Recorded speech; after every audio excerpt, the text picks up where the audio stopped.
Every year on Memorial Day, I participate in the West Bloomfield observance at the Pine Lake Cemetery. It's the cemetery right on Middle Belt Road, nestled in between homes and gardens. I'm sure many of you pass by it without even a second thought.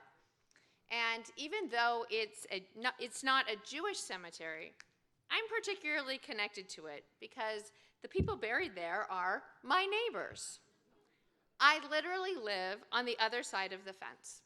And when the boys were little, and before I started participating in the service, we used to open up the windows and listen to the bagpipes. And as the kids grew up and I was asked to be involved as a representative of Temple Israel and the Jewish community, they would help me hop the fence rather than walk around to the formal entrance. And I have to say, I took great pride in my ability to do that, even with a step stool. One of the things that I like about the cemetery is its history. It's a local township burial ground dating back to the Civil War. I like to imagine what life was like in West Bloomfield then, and the stories of the people who are buried there. Did the children go to a one-room schoolhouse? Were they farmers, merchants, rabbis? Probably not. Did they fish in Orchard Lake? Did they tap the maple trees for syrup? Was Kroger once their county store?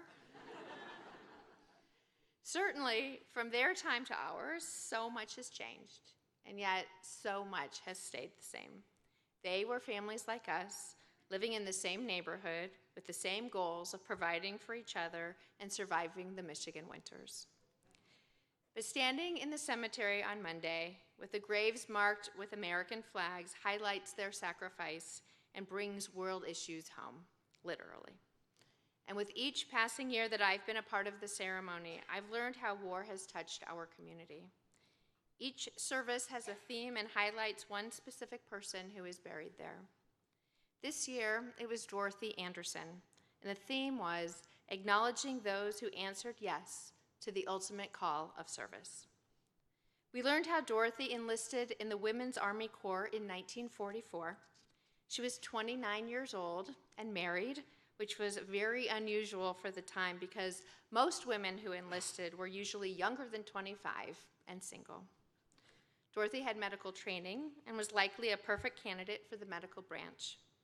She was one of 61,000 women serving in the Army at the time, which seems like a lot to me, but of the 220 veterans buried at the Pine Lake Cemetery, only 13 are women. I imagine that Dorothy was exceptional. At least I want her to have been exceptional. She survived the war and returned home to West Bloomfield, where she lived for the rest of her life.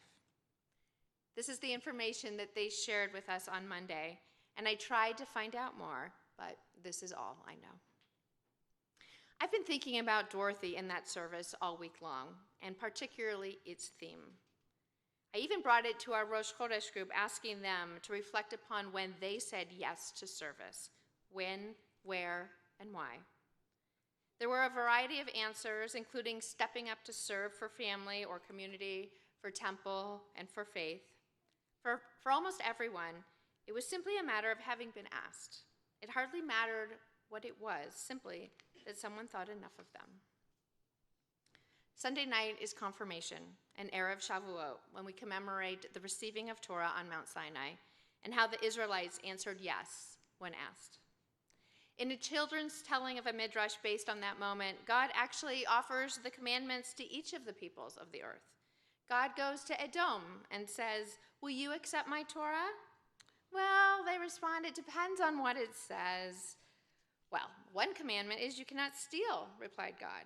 "Well, we love to steal," they replied, "so you better give your commandments to someone else." Similarly, God tries the Moabites. Well, they weren't willing to honor their parents, and that was the end of that one. And one by one, God asks the people if they will accept the Torah, and each one rejects it until God gets to the Israelites. "Will you accept my Torah?" God asks, and the Israelites respond with an unconditional yes, saying, "Na'aseh v'nishma," we will do and we will hear. It is such an exciting and promising moment when they say yes. And this is one of my favorite midrashim explaining how the Israelites received the Torah.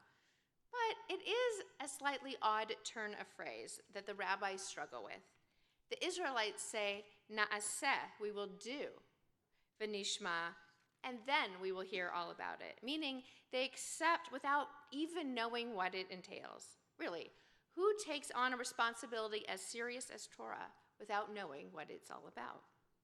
Well, we did, as written in the book of Exodus, and people do when they trust the one who is asking, when they have a pre-established relationship, when they believe in the ideals offered. Answering yes is a statement of confidence and commitment, a willingness to take a risk, which frankly is the case even when you do know what it entails. So consider Ruth, whose story we also read on Shavuot. Ruth is a Moabite woman who marries a Jewish man.